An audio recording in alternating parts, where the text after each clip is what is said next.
Hola amigos, amigas, bienvenidos. Estamos ya en esta entrega de la segunda carta de Pedro, en el capítulo 2. En esta segunda carta de Pedro, capítulo 2, trata de un tema muy importante, que es el tema central de la carta, que es acerca de los falsos maestros, aunque algunos le llaman acerca de la apostasía. Sin embargo, no se menciona esta palabra, pero se habla acerca de los falsos maestros. Hay innumerables videos, libros de cómo identificar a estos falsos maestros sobre este mismo capítulo, junto con toda la carta de Judas, que como ya habíamos comentado, se parecen muchísimo.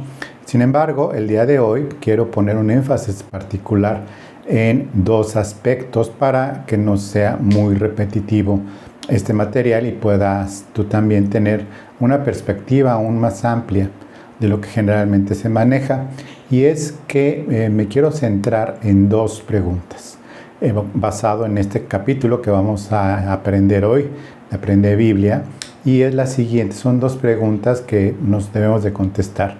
¿Por qué existen falsos maestros? La primera, ya vimos que hay explicaciones, cómo identificarlos y demás, que los vamos a leer de acuerdo con el contenido de este capítulo. Y la segunda pregunta es: ¿a quiénes van dirigidos estos falsos maestros? ¿Y qué es lo que hacen para que haya víctimas, por llamarlas de alguna forma, de estos falsos maestros?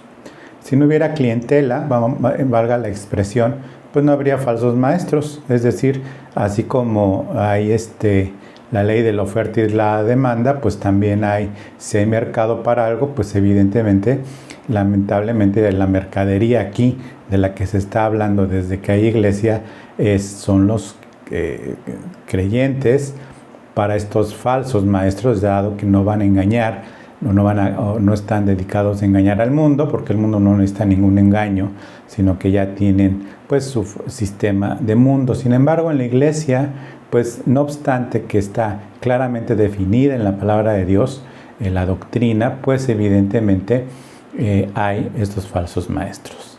Entonces, en primer lugar, quiero contestar la primera pregunta: ¿por qué hay falsos maestros? ¿Por qué el Señor en su providencia? ¿Por qué el Señor en su misericordia?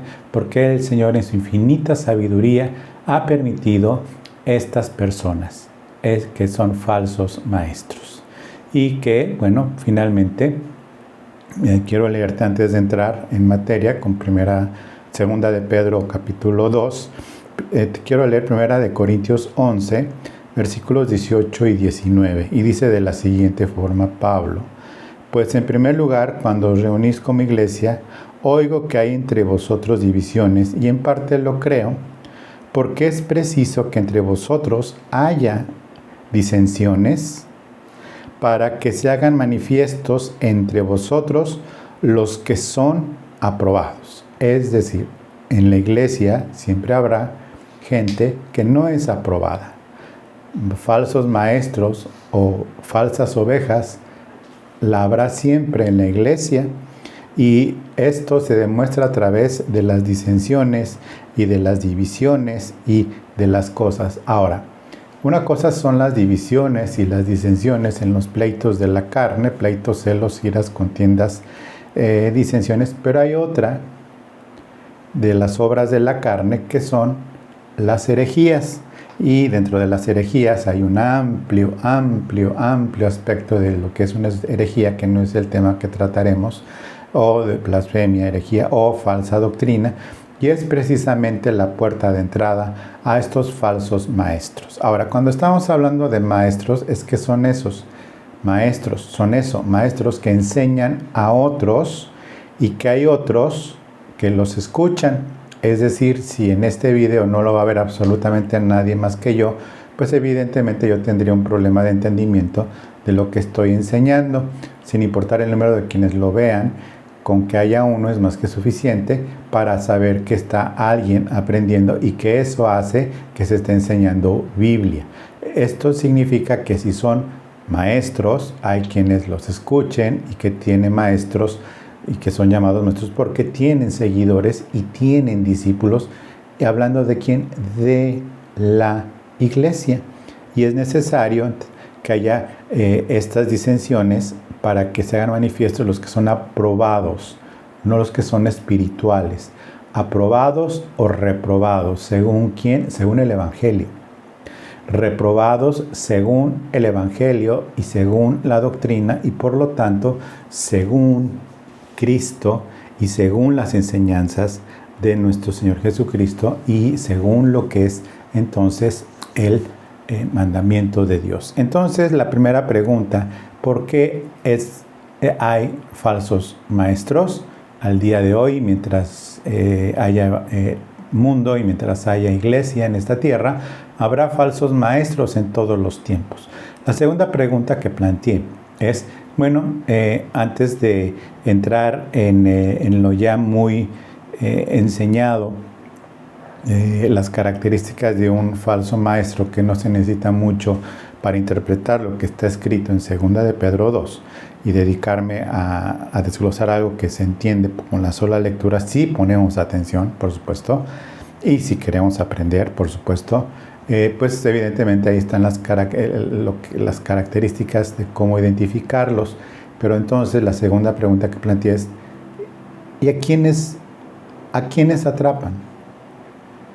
¿Por qué hay gente que cae en la trampa de estos falsos maestros? ¿Qué características, más que los falsos maestros, qué características tienen los que caen en sus redes? Y creo que esto es de igual importancia para nosotros en Aprende Biblia y en Renuevo de Amistad. Es de igual importancia para nosotros el entender, ¿a quiénes va dirigido? ¿Quiénes son? ¿Quién es la carne de cañón para estos herejes? Entonces, tradicionalmente vamos versículo por versículo del principio hasta el final. El día de hoy quiero comenzar con el versículo 1 y con los 3 últimos versículos de este capítulo 2 de 2 de Pedro, para poder entender todo el contexto y poder responder la segunda pregunta: ¿quién es la carne de cañón para estos blasfemos infames que el Señor ha permitido entre nosotros? Vamos a leer el versículo 1. Falsos profetas y falsos maestros, viene en la mayoría de las Biblias en el encabezado. Dice: pero hubo también falsos profetas entre el pueblo, como habrá entre vosotros falsos maestros, que introducirán encubiertamente herejías. Encubiertamente herejías. Herejías destructoras. Y aún negarán al Señor que los rescató. Ojo, es gente que ya había sido rescatada, atrayendo sobre sí mismos destrucción repentina. Entonces, ¿quiénes son y sobre quiénes van? De acuerdo con esto, vemos que son personas que habían sido aparentemente rescatadas, como lo dice tal, herejes, y aún negarán al Señor que los rescató. Es decir, entonces, ¿puede haber maestros cristianos? Sí, puede haberlos, los hay. Hoy están muy activos, pero el hecho de que sean cristianos, no, ¿cómo es posible que sean falsos maestros? Porque tienen al cristianismo como su empresa donde trabajan, o su mercadería, o su mercado, y es su religión, pero no significa de ninguna manera que sean salvos o que hayan sido rescatados de una forma de vivir, ¿sí? Porque no habla, como en el capítulo 1 de 1 de Pedro 1 y 2, de los que han recibido la naturaleza de Dios, la naturaleza divina, sino que fueron rescatados por el Señor y que vivieron conforme a esta forma de vivir, rescatados. Y es a lo que voy en los versículos siguientes, que es el versículo 15, vamos a leer el 15. han dejado el camino recto y se han extraviado siguiendo el camino de Balaam, hijo de Beor. Entre paréntesis, Balaam, la historia de Balaam la puedes encontrar en el Antiguo Testamento, un profeta, pues finalmente profeta, pero que al mejor postor le profetizaba lo que querían oír, pero pues está la historia como Dios impidió que este profeta profetizara maldición sobre Israel, ¿sí? Sino que emitía pura bendición. Dice, el cual amó el premio de la maldad, ¿sí? Versículo 20, 21 y 22.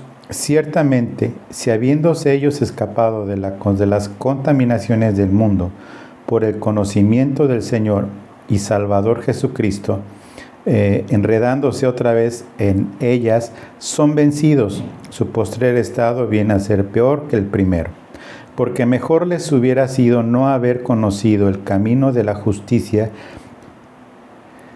y después de haberlo conocido, volverse atrás del santo mandamiento que les fue dado. Pero les ha acontecido lo que el verdadero proverbio: el perro vuelve a su vómito, y una añadidura de Pedro, que no viene en la Biblia, y la puerca lavada revolcarse en el cieno. Entonces, ¿por qué hay? Porque es necesario para demostrar quiénes son los aprobados. En segundo lugar, quiénes son estos que han dejado el camino que eran de los nuestros, pero dejaron de ser de los nuestros, como dice Juan, y van sobre, para contestar la segunda pregunta, sobre cierto tipo de personas. Estos que estaban en el camino, pero que siguen dentro de la iglesia, y que simuladamente introducen herejías, tienen su objetivo, es decir, tienen su mercado objetivo. Y este mercado objetivo está en el versículo 14 y en el versículo 18. Dicen, tienen los ojos llenos de adulterio,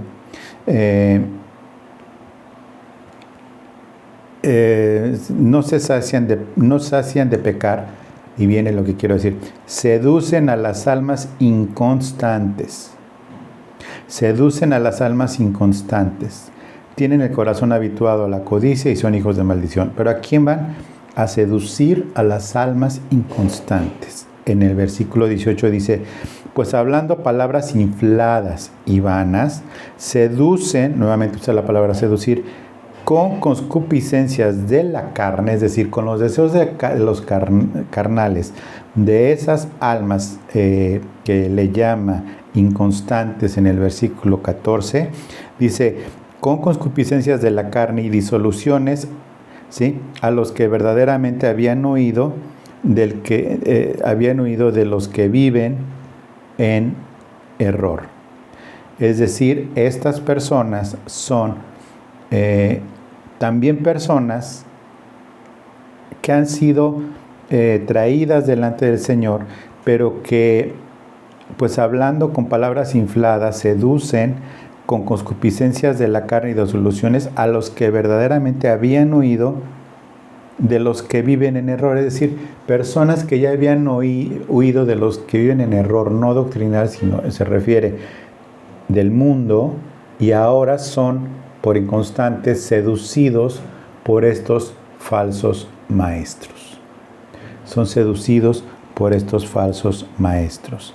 Ahora bien, también dice, como leí en el versículo 1, y ya podemos regresar al versículo 1, dice, pero hubo también falsos profetas entre el pueblo, como lo habrá entre vosotros, falsos maestros que introducirán encubiertamente herejías destructoras y aún negarán al Señor que los rescató, atrayendo sobre sí mismos destrucción repentina. Es decir, habrá destrucción repentina para ellos, o en carne, para algunos de ellos, pero otro será hasta el día del juicio, el día que regrese el Señor a la tierra.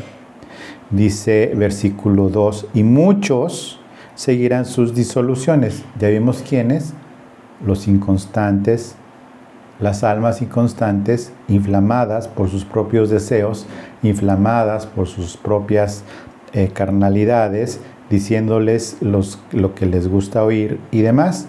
Dice, muchos seguirán sus disoluciones, por causa de los cuales el camino de la verdad será blasfemado. ¿Por qué será blasfemado el camino de la verdad?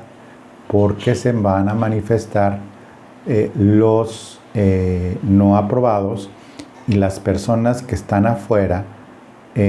Dice que será blasfemado tanto los que están en estas herejías como los que están viendo desde afuera, precisamente es las obras malas que pasan en la iglesia y blasfeman en contra de Cristo, en lugar de entender, porque el Señor así lo permite, y demostrar al Señor que son gente desaprobada. El Señor lo permite así en su sabiduría, ¿sí?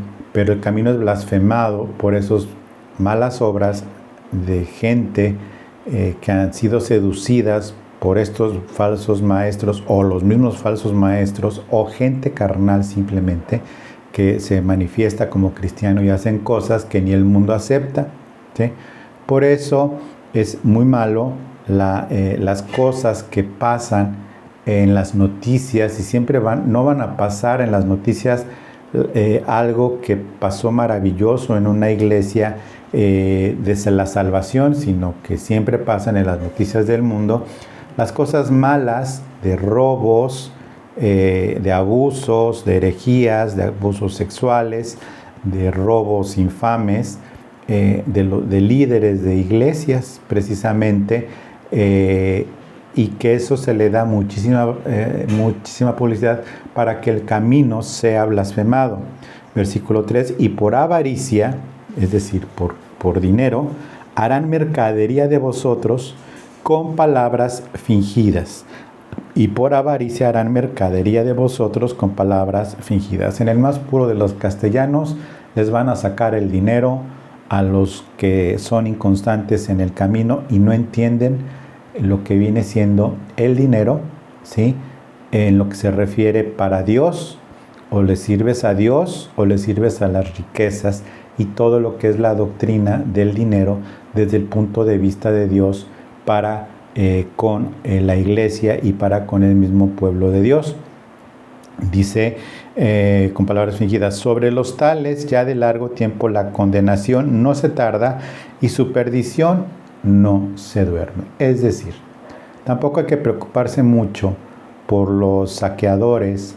Oí a alguien que decía, una profetisa supuestamente, que yo te meto al cielo a base de dólares.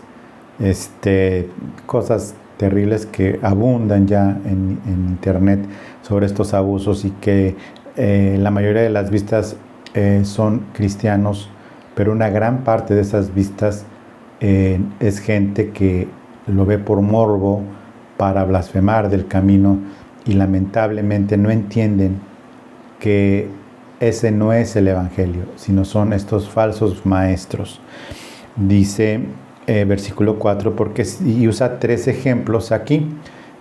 Usa que si Dios no perdonó, por un lado a los ángeles caídos, por otro lado a lo que viene siendo Sodoma y Gomorra, a Noé, en segundo lugar al mundo antiguo con Noé, y en tercer lugar a Sodoma y Gomorra, mucho menos va a perdonar a estos. Entonces lo voy a leer de corridito, estos 3 ejemplos. Dice, porque si Dios no perdonó a los ángeles que pecaron, sino que arrojándolos al infierno los entregó a prisiones de oscuridad para ser reservados a juicio. Estos son los ángeles que ya explicamos, que están guardados para el día del juicio, que dejaron su dignidad y que se explica en el libro de Judas.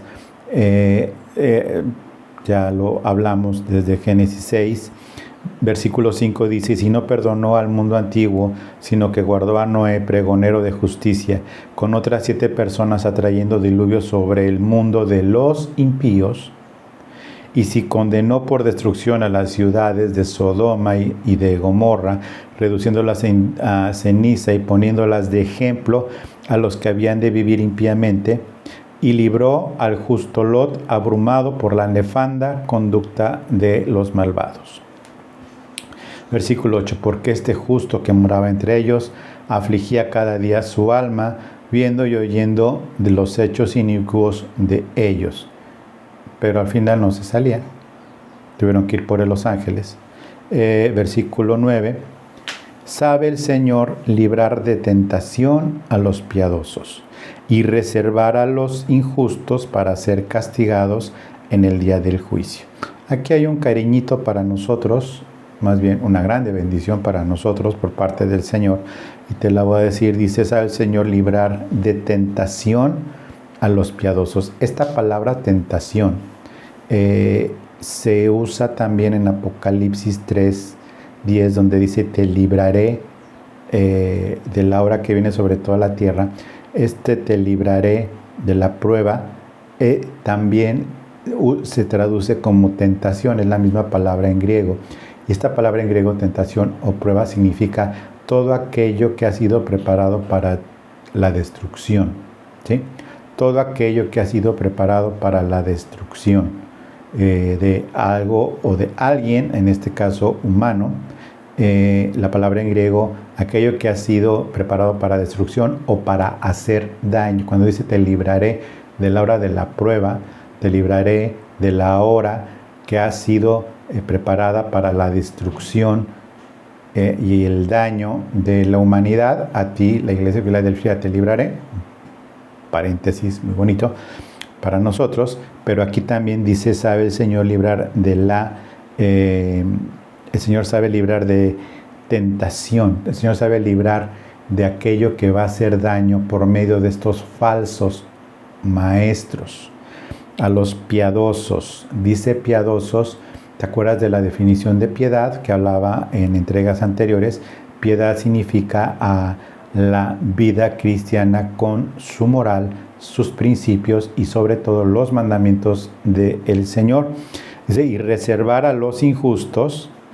Y fíjate, por un lado, libra de tentación, pero el Señor reserva a los injustos para ser castigados en el día de juicio.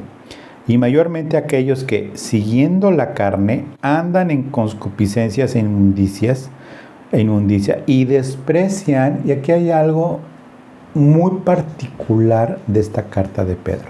En la entrega anterior te había comentado que decía que Pedro acuña la frase Señor y Salvador Jesucristo como una sola frase y que solamente venían mencionados. Por un lado, Pablo lo menciona una sola vez, pero de diferente orden, pero Pedro lo acuña en una sola frase, mi Señor y Salvador.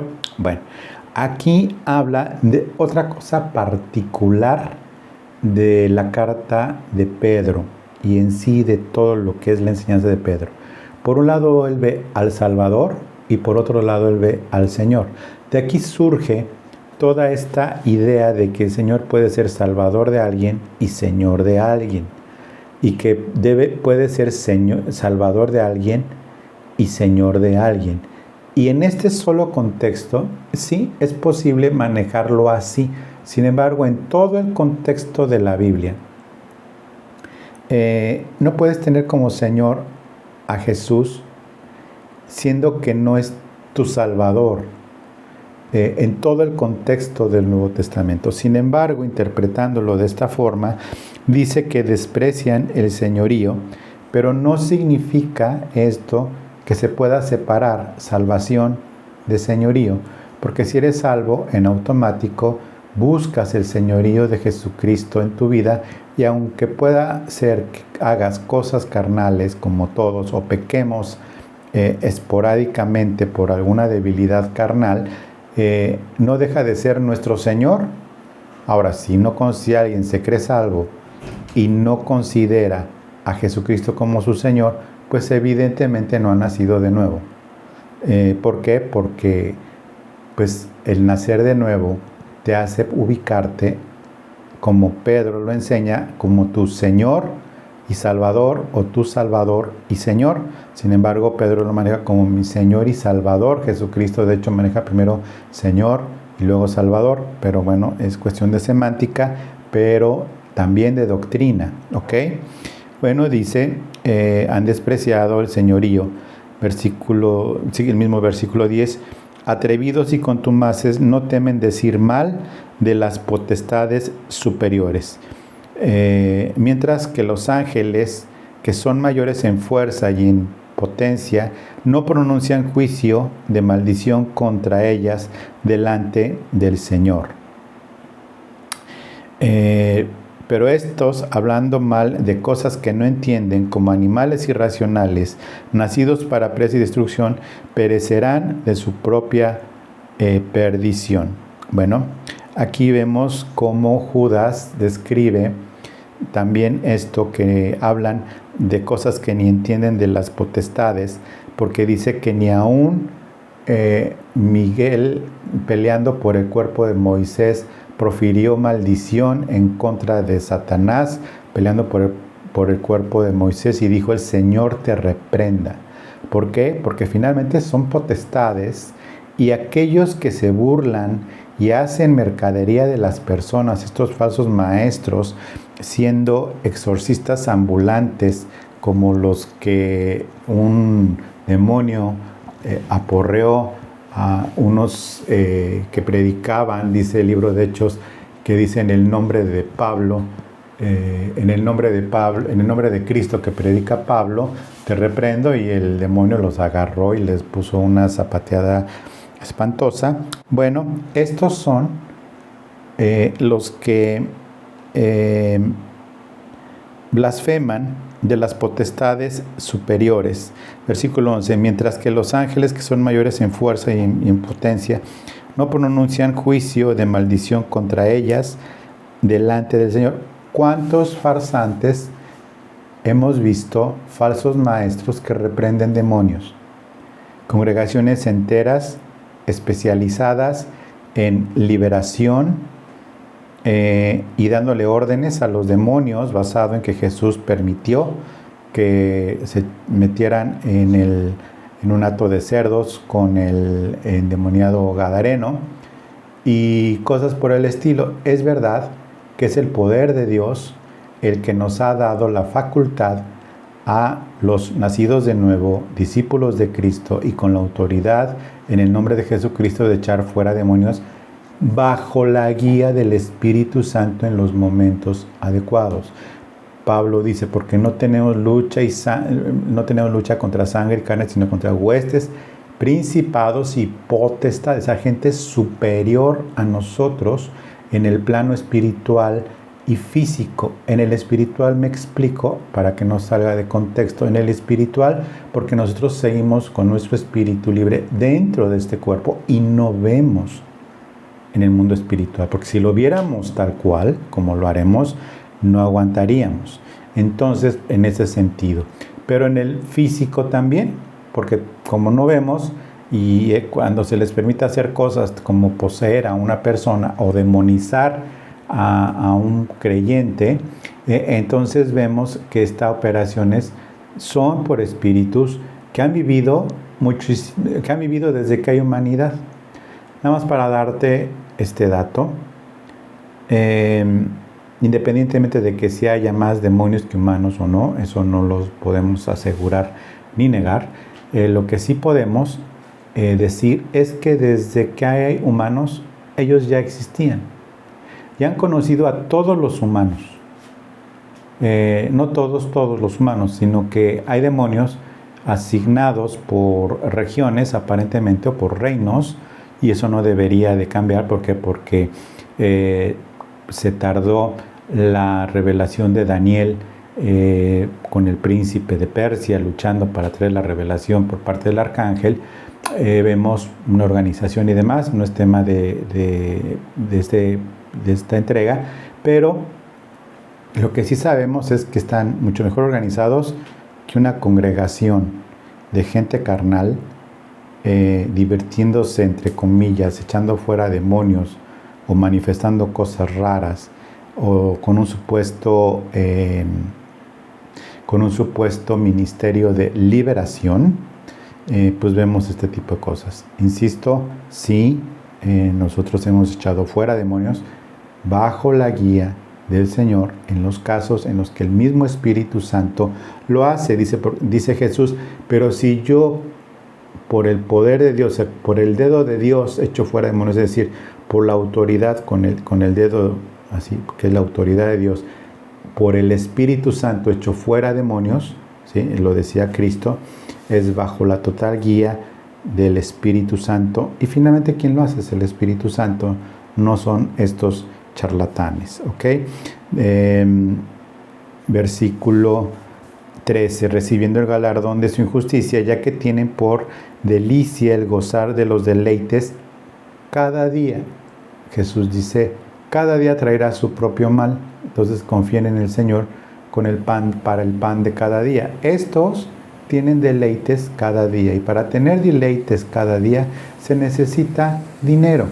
Dinero que obtienen precisamente de las almas inconstantes, precisamente de las personas a las que están siendo engañadas y seducidas, pero esas personas engañadas y seducidas no son víctimas.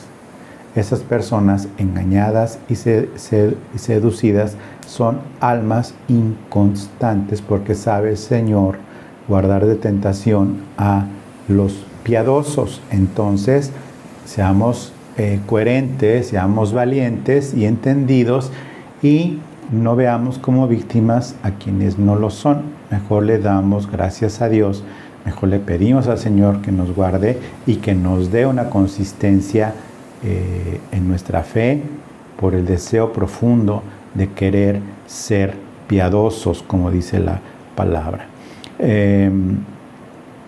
Estos son inmundicias y manchas, quienes aun mientras comen con vosotros se recrean en sus errores. Es decir, la gente come con estos maestros, dándoles honor, incluso dándoles un lugar de preferencia.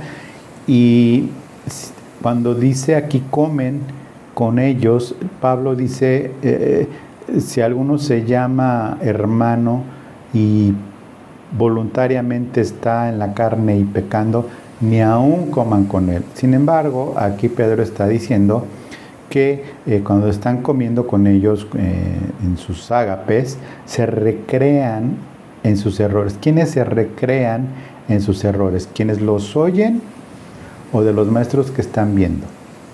Bueno, yo lo interpreto de una manera distinta, tratando de seguir el contexto, porque en comentarios bíblicos viene que son los falsos maestros que se recrean en los errores de los maestros falsos.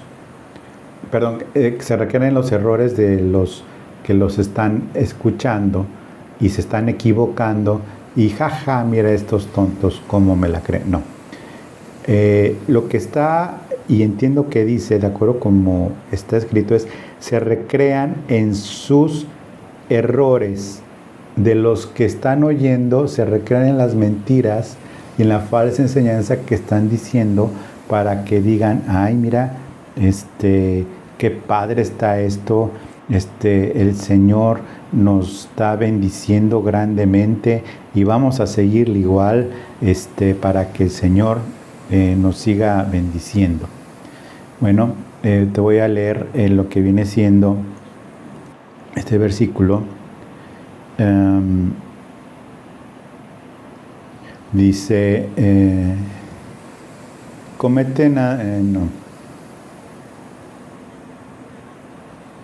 se deleitan, dice en la nueva versión internacional, nueva traducción viviente, perdón, se deleitan en el engaño incluso mientras comen con ustedes en las reuniones de compañerismo. Se deleitan en el engaño incluso mientras comen con ustedes en las reuniones de compañerismo. Aquí da a entender lo primero que te decía, que los que se recrean en los errores se deleitan en el engaño, incluso mientras comen con ustedes. En la nueva versión internacional, el versículo 13 dice, son manchas y suciedad que gozan de sus placeres mientras los acompañan a ustedes en sus comidas. Dice aquí, omite lo de se recrean en sus errores.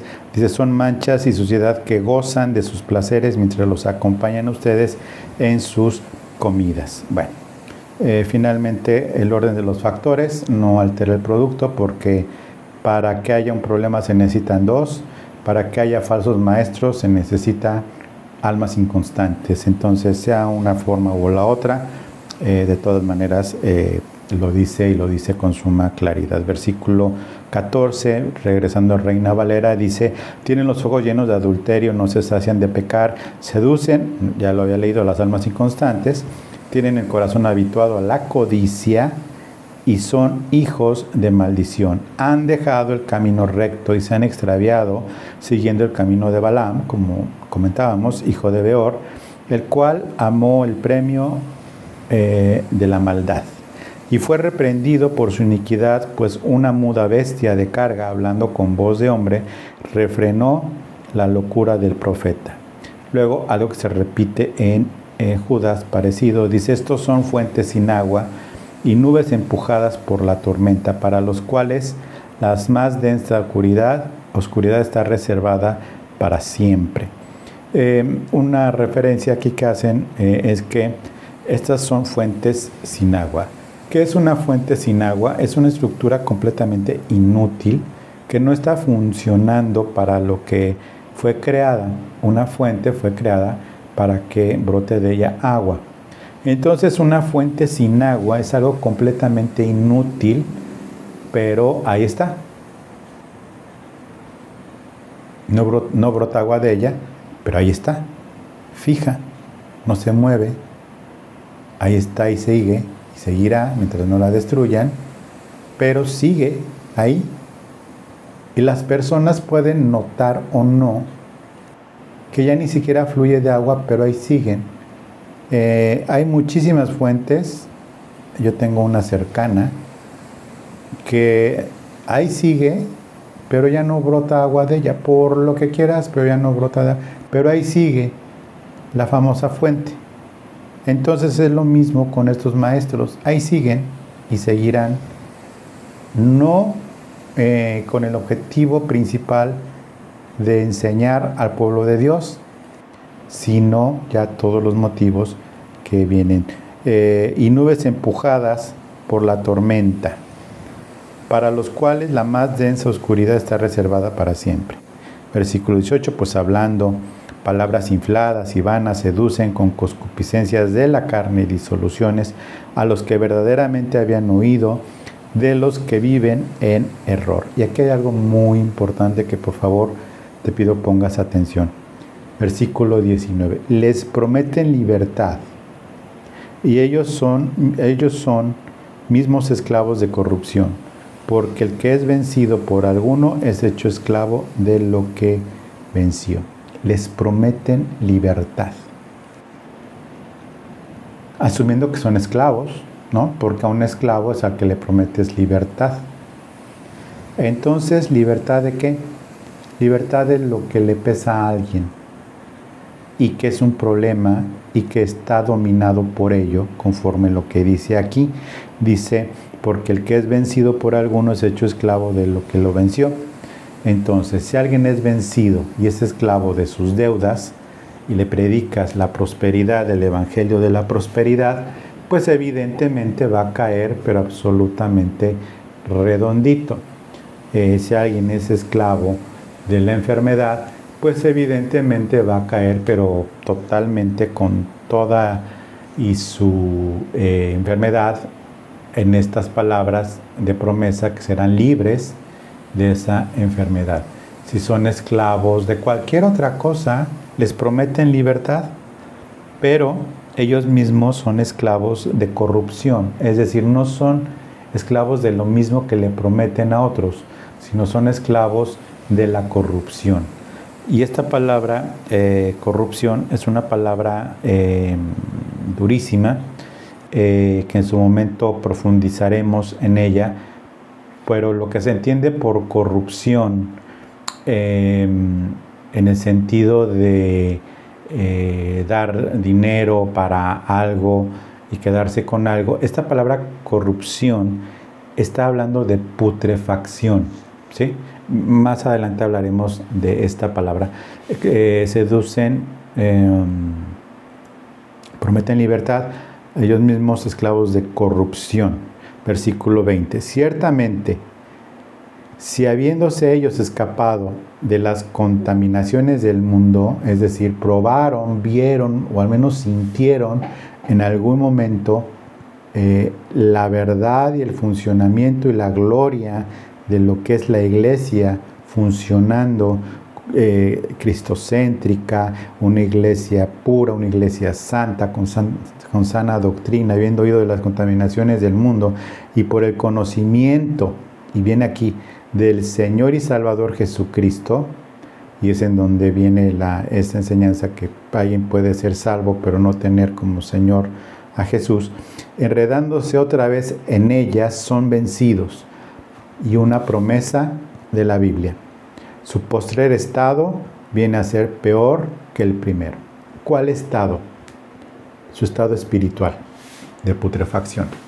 Su estado espiritual. Puede ser que sigan, y que sigan así por años, y que el líder rico se haga más rico, pero cada vez más corrupto, pero va a ir de mal en peor. Y estos son a los que no reciben su castigo en esta tierra, porque el Señor los tiene reservados para un castigo mayor. No les va a hacer la gracia el Señor de castigarlos en esta vida, sino que en el día del juicio serán aún más castigados, y por eso el Señor los preserva para el día del juicio. Porque mejor les hubiera sido no haber conocido el camino de la justicia, que después de haberlo conocido volverse atrás del santo mandamiento que les fue dado. ¿Cuál fue el santo mandamiento que les fue dado? Que enseñaran. Es decir, aparentemente son personas que sí tuvieron,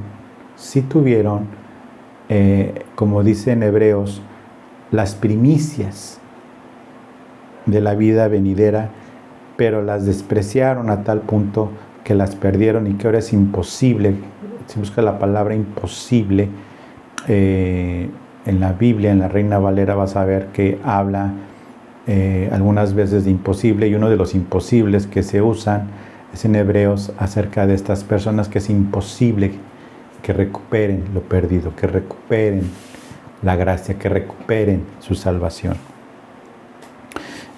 Volverse atrás del santo mandamiento que les fue dado de enseñar. Pero les ha acontecido lo del verdadero proverbio: el perro vuelve a su vómito y la puerca lavada a revolcarse en el cieno. Es uno de los capítulos, a mi gusto, más difíciles, más no complicados de leer, sino más duros en términos de explicación, porque bueno, se lee fácilmente las características de estos, pero quise centrarme en estas dos cosas, que en realidad son tres, pero al principio que mencionaba es por qué debe de haber maestros falsos y quiénes son, su mercadería y las características que tienen, en el sentido de que fueron y voluntariamente dejaron de ser, y ahora se gozan en lo que son, y que muchos no serán descubiertos sino hasta el final del tiempo, y la razón por los que hay es para demostrar quiénes son aprobados en esta vida. ¿Por qué? Porque los que somos aprobados, de acuerdo con lo que dice, el Señor es poderoso y justo para guardar de tentación, es decir, de esta destrucción y de este engaño, a los piadosos, y que estos, habiendo dejado el santo mandamiento que recibieron, ahora son gente que se deleita en la corrupción y en la putrefacción espiritual propia y de otros, y que a su vez estos otros son los que los han seguido por su propia concupiscencia y carnalidad. Estate tranquilo, en el sentido de no andar cazando maestros falsos, como hay supuestos ministerios en internet y en YouTube, cazadores de falsos maestros sobran, sino estate tú tranquilo en que guardar una vida piadosa conforme a las enseñanzas de Jesucristo, y que el Señor te va a mostrar claramente un falso maestro. Con 3 minutos que lo oigas hablar, es evidente cuando tienes Biblia. Si estás siendo engañado, o estás oyendo fábulas, o te estás yendo por los sentidos, te estás yendo por la carne, te estás yendo por estas falsas enseñanzas humanoides, semicristianas, o te estás yendo por el lado de que una congregación debe de ser igual o más atractiva que en un auditorio en el mundo, o una enseñanza soft, humanista, para vivir mejor, o vivir un evangelio light. Y por evangelio light me estoy refiriendo a lo que ellos mismos enseñan, un evangelio con un Salvador, pero sin un Señor. Este es un evangelio light. Un Salvador, supuestamente, pero sin un Señor sobre sus vidas. Y ese Salvador en realidad no es Salvador, sino que verán que es juez al final del tiempo por seguir con sus concupiscencias propias. Bueno, con esto terminamos este capítulo. Te pido de favor que te suscribas al canal, que le des like a este video y que lo compartas con otros, sobre todo con personas que les pueda ser de bendición. Entonces, gracias por el tiempo prestado, y nos veremos en la próxima entrega de Aprende Biblia. Muchas gracias y que Dios te bendiga. Hasta luego.